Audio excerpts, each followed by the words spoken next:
नमस्कार, मैं हूं श्वेता। बिहारी न्यूज में आपका स्वागत है। आज है 15 अगस्त, दिन शुक्रवार। खबरों की ओर बढ़ने से पहले आप सभी को हमारी पूरी टीम की तरफ से स्वतंत्रता दिवस की हार्दिक शुभकामनाएं। चलिए एक नजर डालते हैं आज की सुर्खियों पर। आज बिहार समेत पूरे देश में धूमधाम से मनाया जाएगा स्वतंत्रता दिवस। गांधी मैदान में रहेंगे सुरक्षा के पुख्ता इंतजाम। मुख्यमंत्री नीतीश कुमार करेंगे ध्वजारोहण। सुप्रीम कोर्ट ने एसआईआर में 65 लाख नामों की जांच के दिए आदेश। वोटर सूची में हटाए गए नामों के लिए आपत्ति और आधार कार्ड अनिवार्य। 22 अगस्त को होगी अगली सुनवाई। 16 अगस्त से 20 सितंबर तक चलेगा राजस्व महाअभियान। शिविर में अमीन लैपटॉप और इंटरनेट डोंगल होंगे मौजूद। आवेदन की प्रारंभिक जानकारी पोर्टल पर की जाएगी दर्ज। खाद्य विक्रेताओं को मिली चेतावनी। निर्धारित मूल्य और गुणवत्ता न होने पर होगी सख्त कार्रवाई। किसानों को रसीद लेने की सलाह। 18 अगस्त से शुरू होगी बीएसआरटीसी में सीट ऑनलाइन बुकिंग की सुविधा। यूपीआई और कार्ड से भुगतान संभव। यात्रियों को सीट बुकिंग में आसान और सुरक्षित मिलेगा विकल्प। मुहूर्त ने आज पेश किया फास्टैग एनुअल पास। 3000 में 1 सालिया 20 टोल की होगी सुविधा। साल भर भी होगी लगभग 7000 की बचत। बासित अली ने भारत पाक एशिया कप 2025 पर दिया बड़ा बयान। कहा, भारत पाक मुकाबले में टीम इंडिया उन्हें बुरी तरह हरा सकती है। फैंस बेसब्री से कर रहे 14 सितंबर का इंतजार। तो ये थी आज की टॉप हेडलाइंस। अब नजर डालते हैं उन 25 बड़ी खबरों पर जो आपके लिए जानना है जरूरी। आज बिहार समेत पूरे देश में धूमधाम से मनाया जाएगा स्वतंत्रता दिवस। देश के 79वें स्वतंत्रता दिवस समारोह के लिए गांधी मैदान पूरी तरह से तैयार है। मुख्यमंत्री सुबह 9 बजे ध्वजारोहण करेंगे और परेड की सलामी लेंगे। समारोह में Bihar police, STF, home guard, NCC सहित 20 टुकिया मार्च पास्ट करेगी। 13 विभागों की झांकियों के माध्यम से राज्य की सांस्कृतिक विरासत और विकास कार्य प्रस्तुत होंगे। सुरक्षा के पुख्ता इंतजाम किए गए हैं, जिसमें 103 दंडाधिकारी, महिला बल, लाठी बल, 128 सीसीटीवी कैमरे और 18 वॉच टावर शामिल है। दर्शकों के लिए 60,000 वर्ग फीट में शेडयुक्त दीर्घा बनाई गई है। प्रवेश के लिए गेट 5, 6, 7 आम लोगों के लिए और गेट 10 विशिष्ट अतिथियों के लिए निर्धारित है। गांधी मैदान और आसपास के मार्गों में वाहनों का प्रवेश वर्जित रहेगा और माल वाहक वाहनों के लिए डाइवर्ट रूट तय किए गए हैं। वहीं बिहार से 10 पंचायतों के मुखिया को नई दिल्ली में राष्ट्रीय स्तर पर सम्मान के लिए आमंत्रित किया गया है। साथ ही कई पुलिसकर्मी को गैलेंट्री अवार्ड, राष्ट्रपति पदक और सराहनीय सेवा पदक से सम्मानित किया जाएगा। इस साल परेड का मुख्य आकर्षण 15 झांकियां होगी और शहर के 15 स्थानों पर इसे लाइव देखा जा सकेगा। गांधी मैदान के आसपास प्रमुख इमारतें केसरिया, सफेद और हरे रंग की लाइट से रोशन की गई है। ईस्टर्न रेलवे में 3115 अप्रेंटिस पदों पर भर्ती। ऑनलाइन आवेदन शुरू। 10वीं और ITI पास युवाओं के लिए रेलवे में नौकरी का बेहतरीन मौका है। रेलवे रिक्रूटमेंट सेल यानी कि RRC ईस्टर्न रेलवे यानी ER में अप्रेंटिसशिप के 3115 पदों पर भर्ती निकल चुकी है। आवेदन प्रक्रिया 14 अगस्त 2025 से शुरू हो गई है और फॉर्म भरने की अंतिम तारीख 13 सितंबर 2025 है। इसके लिए उम्मीदवार का मान्यता प्राप्त बोर्ड से न्यूनतम 50% अंकों के साथ 10th के तहत उत्तीर्ण होना अनिवार्य है और NGVT SCVT से ITI सर्टिफिकेट होना भी अनिवार्य बताया गया है। आयु 15 से 24 वर्ष तक होनी चाहिए। आरक्षित वर्ग को नियम अनुसार छूट आवेदन rrcer.org पर ऑनलाइन किया जा सकता है। सभी वर्ग के उम्मीदवार 100 रुपए शुल्क देंगे, जबकि SC, ST, PWBD और महिला अभ्यर्थी फॉर्म निःशुल्क भर सकते हैं। आवेदन प्रक्रिया में रजिस्ट्रेशन, विवरण भरना और निर्धारित शुल्क जमा करना शामिल है। राजस्व महाअभियान में अमीन लैपटॉप और इंटरनेट डोंगल होंगे मौजूद। राजस्व और भूमि सुधार विभाग 16 अगस्त से 20 सितंबर तक राजस्व महाअभियान आयोजित कर रहे, जिसमें जमीन के कागजात में सुधार, नामांतरण और बंटवारा जैसी शिकायतों का समाधान किया जाएगा। हर शिविर में 10 अमीन लैपटॉप और इंटरनेट डोंगल के साथ मौजूद रहेंगे। आवेदन की प्रारंभिक जानकारी पोर्टल पर दर्ज की जाएगी। परिमार्जन आवेदन परिमार्जन प्लस पोर्टल और नामांतरण बंटवारा म्यूटेशन प्लस पोर्टल पर प्रोसेस होंगे। शिविर प्रभारी प्रतिदिन डेटा अपडेट करेंगे, जबकि जिले की अपर समाहर्ता रिपोर्ट राजस्व मुख्यालय को भेजेंगे। घर घर वितरण 16 अगस्त से 15 सितंबर तक किया जाएगा। 18 अगस्त से शुरू होगी BSRTC में सीट ऑनलाइन बुकिंग की सुविधा। बिहार राज्य पथ परिवहन निगम 18 अगस्त से ऑनलाइन टिकट बुकिंग सुविधा शुरू करेगा। इसके तहत यात्री BSRTC की वेबसाइट, मोबाइल ऐप और वर्ल्डलाइन पोर्टल पर अपनी सीट पहले से बुक कर सकेंगे। यह सुविधा मुंगेर, पटना, पूर्णिया, नवादा, जमुई समेत अन्य शहरों के डिलक्स और साधारण बस रूटों पर लागू होगी। वहीं डिजिटल भुगतान विकल्पों जैसे UPI, डेबिट या क्रेडिट कार्ड और नेट बैंकिंग उपलब्ध होंगे। पहल से यात्रियों की सुविधा बढ़ेगी और निगम की आय में वृद्धि संभव है। सुप्रीम कोर्ट ने SIR में 65 लाख नामों की जांच के दिए आदेश। सुप्रीम कोर्ट ने बिहार में SIR के तहत 65 लाख लोगों के नाम ड्राफ्ट वोटर लिस्ट में हटाए जाने पर चुनाव आयोग को निर्देश दिया है कि वह जिला और प्रखंड स्तर पर सूची जारी करे। हर वोटर के नाम के सामने हटाने का कारण और वोटर ID दर्ज होगा। कोर्ट ने कहा कि आपत्ति के साथ वोटर से आधार कार्ड लिया जाए। सूची अखबार, टीवी, रेडियो, सोशल मीडिया और CEO की वेबसाइट पर प्रचारित की जाएगी। आयोग को बुध से राज्य स्तर पर पालन रिपोर्ट कोर्ट में प्रस्तुत करनी होगी। अगली सुनवाई 22 अगस्त को है। बिहार में मधुबनी सबसे आगे, 800+ कलाकारों ने आवेदन किया। मधुबनी जिले ने बिहार सरकार के कलाकार पंजीकरण अभियान में राज्य में सबसे अधिक 800+ कलाकारों के पंजीकरण के साथ नया रिकॉर्ड बनाया है। जिले में मिथिला पेंटिंग, मूर्तिकला, गायन, नृत्य, कविता जैसी विधाओं के कलाकार जुड़ चुके हैं। कलाकारों को पंजीकरण के बाद यूनिक ID मिलेगी, जो सरकारी योजनाओं जैसे कि मुख्यमंत्री कलाकार पेंशन और कलाकार कल्याण कोष योजना का लाभ लेने के लिए जरूरी होगी। पेंशन, अनुदान, चिकित्सा सहायता, कला सामग्री और राष्ट्रीय अंतर्राष्ट्रीय प्रदर्शनी में भाग लेने के अवसर इस योजना में शामिल है। इच्छुक कलाकार ऑनलाइन या फिर WhatsApp के जरिए भी पंजीकरण कर सकते हैं। BSPHCL टेक्नीशियन ग्रेड 3 भर्ती 2025 के आंसर की हुई जारी।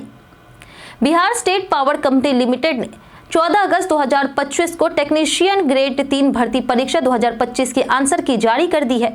परीक्षा में शामिल उम्मीदवार BSPHCL की आधिकारिक वेबसाइट bspHCL.co.in पर जाकर के आंसर की डाउनलोड कर सकते हैं। डाउनलोड करने के लिए आवेदन संख्या या लॉगिन ID और जन्मतिथि दर्ज करनी होगी। परीक्षा 11 से 22 जुलाई के बीच 7 जिलों में कंप्यूटर आधारित टेस्ट यानी CBT के माध्यम से आयोजित की गई थी। इस भर्ती प्रक्रिया के तहत बिहार में टेक्नीशियन ग्रेड 3 के 2156 रिक्त पदों पर चयन किया जाएगा। उम्मीदवार वेबसाइट पर जाकर के लॉगिन करें, आंसर की PDF चेक और डाउनलोड कर सकते हैं। अधिक जानकारी के लिए आधिकारिक वेबसाइट पर विजिट करना आवश्यक है। खाद्य विक्रेताओं को मूल्य, मात्रा और गुणवत्ता पालन की मिली चेतावनी। उप मुख्यमंत्री और कृषि मंत्री विजय कुमार सिन्हा ने खाद्य विक्रेताओं को चेतावनी दी है कि वे निर्धारित मूल्य, मात्रा और गुणवत्ता का पालन करें। ऐसा न करने पर कठोर कार्रवाई होगी। किसानों को रसीद लेने की सलाह दी गई।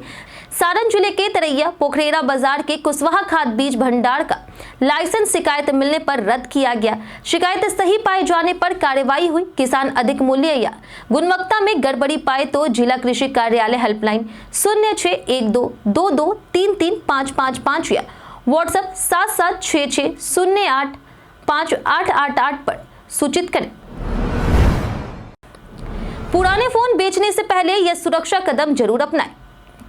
अगर आप पुराना फोन बेचने वाले हैं तो पहले अपने सभी डेटा को सुरक्षित करें। फोटो, वीडियो, कॉन्टैक्ट्स आदि किसी कंप्यूटर या फिर क्लाउड में सेव करें। अपने गूगल, सोशल मीडिया और अन्य खातों से लॉग आउट करें। फोन को फैक्ट्री रीसेट करें ताकि सारा डेटा मिट जाए। सिम और मेमोरी कार्ड निकाल कर रखें। पुराने चार्जर बॉक्स और बिल संभाल कर रखें। वहीं फोन बेचने के लिए हमेशा विश्वसनीय प्लेटफॉर्म जैसे कि कैशिफाई, अमेजॉन या फिर फ्लिपकार्ट का ही इस्तेमाल करें। हाईकोर्ट ने राजद पूर्व विधायक को पॉक्सो केस में किया रिहा। पटना हाईकोर्ट ने नवादा के राजद के पूर्व विधायक राजवल्लभ यादव समेत सभी अभियुक्तों की अपीलों को स्वीकार कर उन्हें सभी आरोपों से बरी कर दिया। इन अभियुक्तों पर पॉक्सो अधिनियम और आपराधिक साजिश के आरोप थे। निचली अदालत ने राजवल्लभ यादव और 2 अन्य को आजीवन कारावास जबकि 3 अन्य को 10 साल की सजा सुनाई थी। पटना हाईकोर्ट ने सभी को राहत देते हुए उनके खिलाफ दिए गए निचली अदालत के फैसले को रद्द कर दिया है। वहीं सरकारी पक्ष की ओर से अधिवक्ता दिलीप सिन्हा और अभियुक्तों की ओर से सुरेंद्र सिंह ने बहस की। मिर्जापुर फिल्म का मुहूर्त पूजा समारोह में शामिल हुए पंकज त्रिपाठी। मिर्जापुर द फिल्म के मुहूर्त पूजा में मुख्य सितारे शामिल हुए हैं, जिसमें पंकज त्रिपाठी, अली फसल, रशिका दुग्गल और श्वेता त्रिपाठी प्रमुख रूप से नजर आए। पंकज त्रिपाठी फिर से कालीन भैया के किरदार में वापसी कर रहे हैं, जबकि अली फजल, गुड्डू पंडित और द्विवेंदु मुन्ना त्रिपाठी के रूप में दिखाई देंगे। पुनीत कृष्णा द्वारा निर्मित और गुरमीत सिंह द्वारा निर्देशित यह फिल्म 2026 में सिनेमा घरों में रिलीज होगी। उसके 8 हफ्ते बाद प्राइम वीडियो पर उपलब्ध होगी। वहीं टीजर में मुन्ना की वापसी का संकेत भी मिला है। पंकज त्रिपाठी का किरदार फिल्म का मुख्य आकर्षण बना रहेगा। बिहार में 13 शहरों का कचरा बनेगा उपयोगी संसाधन। बिहार सरकार ने पटना और आसपास के 13 शहरों में ठोस कचरा प्रबंधन परियोजना शुरू की है। पटना, दानापुर, फतुहा, खगौल, फुलवारी शरीफ, संपतचक, मनेर, मसौरी, बेटा, बख्तियारपुर, नौबतपुर, पुनपुन और खुसरूपुर का कचरा रामचक, बैरिया में वैज्ञानिक तरीके से निस्तारित किया जाएगा। इस परियोजना से रोजाना 1600 टन कचरा प्रोसेस किया जाएगा, जिससे 15 मेगावाट बिजली और बायोगैस तैयार होगी।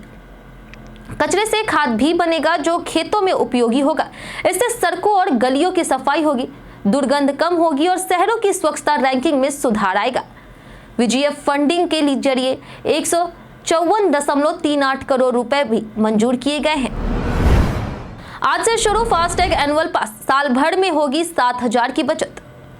आज यानी 15 अगस्त 2025 को मॉर्थ ने फास्टैग एनुअल पास पेश किया है। यह पास 3,000 रुपए में खरीदा जा सकता है और 1 साल या फिर 20 टोल तक इस्तेमाल किया जा सकेगा। केवल नॉन कमर्शियल वाहनों जैसे कि कार, जीप और वैन के लिए लागू है। आवेदन राजमार्ग यात्रा ऐप या NHAI वेबसाइट से ऑनलाइन किया जा सकता है। पेमेंट के बाद पास आपके मौजूद फास्टैग से लिंक हो जाएगा। इससे प्रत्येक टोल सिर्फ 15 रुपए कटेगा। साल भर लगभग 7,000 रुपए की बचत होगी। बिहार में जीविका योजना से ग्रामीण महिलाएं बनी आत्मनिर्भर। बिहार सरकार की योजना जीविका ग्रामीण महिलाओं को आत्मनिर्भर बनाने में सफल रही है। अब तक 11 लाख से अधिक महिला स्वयं सहायता समूह बने हैं, जिनमें 1.4 करोड़ गरीब परिवार जुड़े हैं। योजना के तहत 73,510 ग्राम संगठन और 1,680 संकुल स्तरीय संघ बनाए गए हैं। महिलाएं सिलाई, कढ़ाई, दुकानदारी, डेयरी, खेती जैसी गतिविधियों में शामिल है। वहीं 10.63 लाख समूह के बैंक खाते खुल चुके हैं, जिसमें 57,186 करोड़ रुपए का ऋण उपलब्ध हुआ है। 6,393 बैंक सखी महिलाओं को वित्तीय जागरूकता दे रही, जबकि 83.35 लाख सदस्य बीमा सुरक्षा से जुड़े हैं। योजना महिलाओं के नेतृत्व और ग्रामीण सशक्तिकरण में भी मदद कर रही। जानिए आज कैसा रहेगा बिहार के मौसम का मिजाज। मौसम विभाग के अनुसार 48 घंटे में राज्य के अधिकांश हिस्सों में अधिकतम तापमान में 4 से 6 डिग्री सेल्सियस की बढ़ोतरी होने की संभावना है। इसके बाद तापमान में कोई खास बदलाव नहीं रहेगा। न्यूनतम तापमान में भी कोई महत्वपूर्ण परिवर्तन नहीं होने की संभावना है। वहीं राज्य के कुछ स्थानों पर हल्की बारिश हो सकती है, जबकि कुछ क्षेत्रों में मेघ गर्जन, वज्रपात और तेज हवा चलने की आशंका जताई गई है। अगर आज के अधिकतम तापमान की बात करें तो आज का अधिकतम तापमान है 32 से 34 डिग्री सेल्सियस और न्यूनतम तापमान है 26 से 28 डिग्री सेल्सियस। रुई गोदाम में लगी आग ने उजागर किया शराब का अवैध कारोबार। बिहार में 9 साल की शराबबंदी के बावजूद अवैध शराब बिक्री और होम डिलीवरी जारी है। सहरसा जिले में रुई के गोदाम में आग लगने के बाद खुलासा हुआ कि गोदाम में अवैध शराब छिपा कर रखी जा रही थी। साहिल सिन्हा के परिसर से पुलिस ने 14.25 लीटर विदेशी शराब बरामद की है। कश्यप गुप्ता द्वारा गोदाम किराए पर लेकर के कारोबार चलाया जा रहा था। प्राथमिकी बिहार मद्य निषेध और उत्पाद संशोधन अधिनियम 2022 के तहत दर्ज की गई है, जिसकी जांच जारी है। चुनाव आयोग ने वीणा देवी और दिनेश सिंह को भेजा दोहरी वोटर नोटिस। बिहार विधानसभा में नेता प्रतिपक्ष तेजस्वी यादव के दावे के बाद चुनाव आयोग ने सांसद वीणा देवी और MLC दिनेश प्रसाद सिंह को नोटिस भेजा है। आयोग ने दोनों से 16 अगस्त तक दोहरी वोटर ID के मामले में जवाब मांगा है। तेजस्वी के अनुसार वीणा देवी का नाम 2 अलग-अलग विधानसभा क्षेत्रों में 2 अलग इपिक कार्ड के साथ दर्ज है, जबकि दिनेश प्रसाद सिंह के पास 2 अलग लोकसभा क्षेत्र में अलग वोटर ID नंबर है। आयोग ने स्पष्ट जवाब देने को कहा है। तेजस्वी यादव ने सुप्रीम कोर्ट के आदेश को लोकतंत्र की जीत बताई। तेजस्वी यादव ने बिहार की मतदाता सूची से 65 लाख नाम हटाने मामले में सुप्रीम कोर्ट के आदेश को लोकतंत्र की जीत बताया है। उन्होंने कहा कि कोर्ट ने नाम हटाए गए वोटरों की सूची वेबसाइट और पंचायत कार्यालय में सार्वजनिक करने, कारण बताने और आधार कार्ड जोड़ने के निर्देश दिए हैं। तेजस्वी ने इसे ऐतिहासिक कदम करार दिया और भाजपा के प्रयास विफल रहने पर सुप्रीम कोर्ट का धन्यवाद किया। उनका कहना है कि यह आदेश लोकतंत्र को जिंदा रखने वाला है। विजय सिन्हा ने लालू राबड़ी शासन पर लगाए गंभीर आरोप। बिहार में चुनावी माहौल के बीच डिप्टी सीएम विजय सिन्हा ने लालू राबड़ी के जंगल राज का आरोप लगाया है। उन्होंने बताया कि उनके घर में घुसकर शादी की अंगूठी छीन ली गई और कनपट्टी पर रिवॉल्वर रखी गई थी। विजय सिन्हा ने यह भी दावा किया कि साधु यादव ने बीजेपी ऑफिस पर हमला करने की कोशिश की। बयान ऐसे समय पे आया जब तेजस्वी यादव और विजय सिन्हा पर दो वोटर आईडी और अन्य दस्तावेजों को लेकर के आरोप प्रत्यारोप चल रहे हैं। बिहार के 21 जिलों से गुजरेगी राहुल गांधी की वोटर अधिकार यात्रा। लोकसभा नेता विपक्ष राहुल गांधी 17 अगस्त से बिहार में वोटर अधिकार यात्रा शुरू करेंगे। यह 15 दिन तक चलेगी और 21 जिलों से गुजरेगी। यात्रा में महागठबंधन के नेता तेजस्वी यादव, मुकेश सहनी और वामपंथी दलों के नेता भी शामिल होंगे। विपक्ष का आरोप है कि चुनाव आयोग पिछड़े और अल्पसंख्यक मतदाताओं को वोटर लिस्ट से हटा रहा और फर्जी वोटर जोड़ रहा है। यात्रा के दौरान सार्वजनिक सभाएं हाइब्रिड मोड में आयोजित की जाएगी और 1 अगस्त को पटना में रैली के साथ सार्वजनिक सभाएं हाइब्रिड मोड में आयोजित की जाएगी। 22 अगस्त को पीएम 1675 करोड़ रुपए की परियोजनाओं का करेंगे शिलान्यास। प्रधानमंत्री नरेंद्र मोदी 22 अगस्त शुक्रवार को गया जी का दौरा करेंगे और बोध गया में जनसभा को संबोधित करेंगे। इस अवसर पर वे राज्य में लगभग 1675 करोड़ रुपए की परियोजनाओं का शिलान्यास और लोकार्पण करेंगे।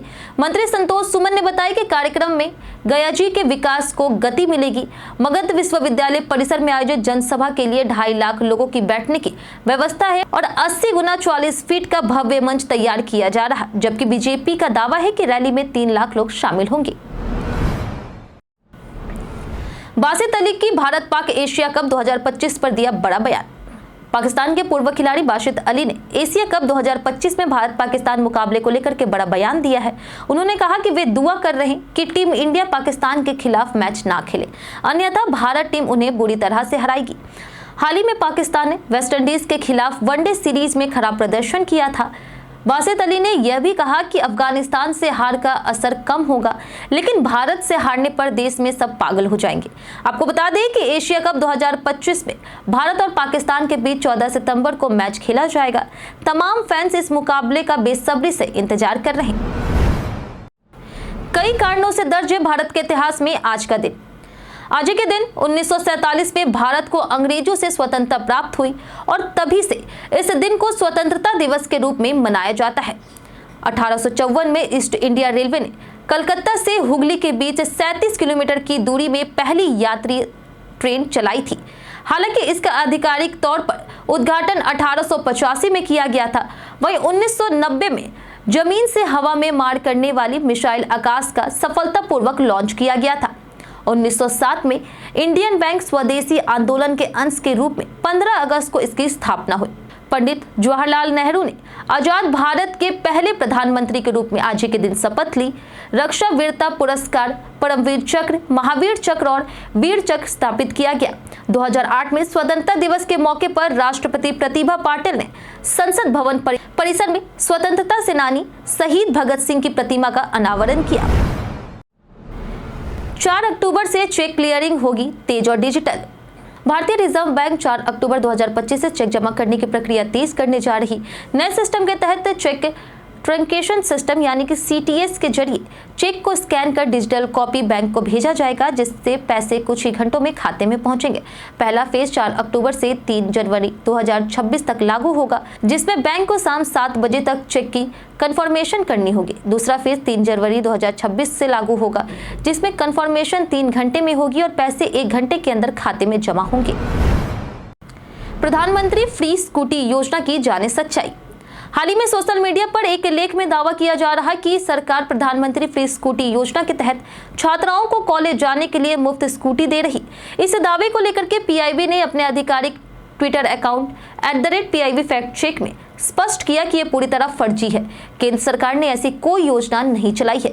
PIB ने लोगों से अपील की है कि वे केवल सरकारी और प्रारंभिक स्रोतों जैसे संबंधित मंत्रालयों की वेबसाइट या PIB फैक्ट चेक अकाउंट से ही जानकारी प्राप्त करें। साथ ही अफवाहों से सतर्क रहने और उन्हें फैलाने से बचने की सलाह दी गई। हम प्रतिदिन आपसे 5 ऐसे जरूरी सवाल और उसके जवाब बताएंगे जो कि BPSC, बिहार पुलिस दरोगा समेत SSC जैसे अन्य प्रतियोगी परीक्षाओं में काम आएंगे। सवाल इतिहास, बिहार स्पेशल, विज्ञान, करंट अफेयर्स और भूगोल से रहेंगे। पूछे गए 5 सवाल में आपने कितना सही उत्तर दिया, यह हमें कमेंट करके जरूर बताएं। ब्रिटिश भारतीय साम्राज्य की प्रथम महारानी किसे घोषित किया गया? ऑप्शन ए है महारानी विक्टोरिया, ऑप्शन बी है एलिजाबेथ प्रथम, ऑप्शन सी है एलिजाबेथ द्वितीय या फिर ऑप्शन डी डायना। इसका सही उत्तर है ऑप्शन ए महारानी विक्टोरिया। हमारा दूसरा सवाल है कि चतुर्थ बौद्ध संगीति का आयोजन किस राजा ने किया था? ऑप्शन ए है कनिष्क, ऑप्शन बी है अशोक, ऑप्शन सी है बिंदुसार या फिर ऑप्शन डी राजा मेनेंड्रोस। इसका सही उत्तर है ऑप्शन ए कनिष्क। हमारा तीसरा सवाल है कि भगवान वासुपूज्य की सबसे ऊंची प्रतिमा कहां स्थित है? ऑप्शन ए है राजगीर, ऑप्शन बी है पावापुरी, ऑप्शन सी है वैशाली या फिर ऑप्शन डी चंपापुर। इसका सही उत्तर है ऑप्शन डी चंपापुर। हमारा चौथा सवाल है कि इनमें से किसने हाल ही में आयोजित 15वीं जूनियर राष्ट्रीय महिला हॉकी चैंपियनशिप का खिताब जीता है? ऑप्शन ए है झारखंड, ऑप्शन बी है बिहार, ऑप्शन सी है तमिलनाडु, ऑप्शन डी है गुजरात। इसका सही उत्तर ऑप्शन ए झारखंड। हमारा आखिरी सवाल है कि इनमें से किसने बिहार में आयोजित एशिया रग्बी अंडर 27 महिला चैंपियनशिप का खिताब जीता है? ऑप्शन ए है चीन, ऑप्शन बी है भारत, ऑप्शन सी है जापान या फिर ऑप्शन डी पोलैंड। इसका सही उत्तर है ऑप्शन ए चीन। बीते दिन हमारे द्वारा पूछे गए सवाल का जवाब आप लोगों में से बहुत लोगों ने हमारे कमेंट बॉक्स सेक्शन में लिख कर दिया है। जिन्होंने हमारे द्वारा पूछे गए सवाल का जवाब दिया उनके नाम है विजय घायल, पंकज राज, प्रदीप पंडित, संतोष कुमार, शिवशक्ति, श्वेता रॉय, महोस दास, राकेश मांझी, मनोज दास, राम बाबू दास, जितेंद्र ठाकुर, परवेज वारसी, विनोद कुमार, दीपक कुमार, टिंकू कुमार, राकेश मिश्रा, चंपा देवी, चंदन जोशी, राजीव कुमार, सौरभ कुमार, लक्ष्मण कुमार, परवेज आलम, बबीता सिंह, माइकल मुर्मू, अब्दुल मनान, आलोक प्रजापति, धर्मा कुमार, विकास कुमार, आदित्य प्रधान, अर्चना धननराज, राजकिशोर महतो, अभय कुमार, निशा भारती और पवन कुमार। इसी के साथ बढ़ते हैं आज के सवाल की ओर। आज का सवाल है, आप स्वतंत्रता दिवस पर क्या कुछ खास करते हैं? आप अपना जवाब हमें हमारे कमेंट सेक्शन में लिखकर जरूर बताएं। आज के लिए इतना ही। बिहार की तमाम खबरों के साथ बने रहने के लिए देखते रहे बिहारी न्यूज। और साथ ही अगर आप यूट्यूब चैनल पर देख रहे हैं तो चैनल को सब्सक्राइब करें और अगर आप फेसबुक पेज पर देख रहे हैं तो लाइक और फॉलो जरूर करें।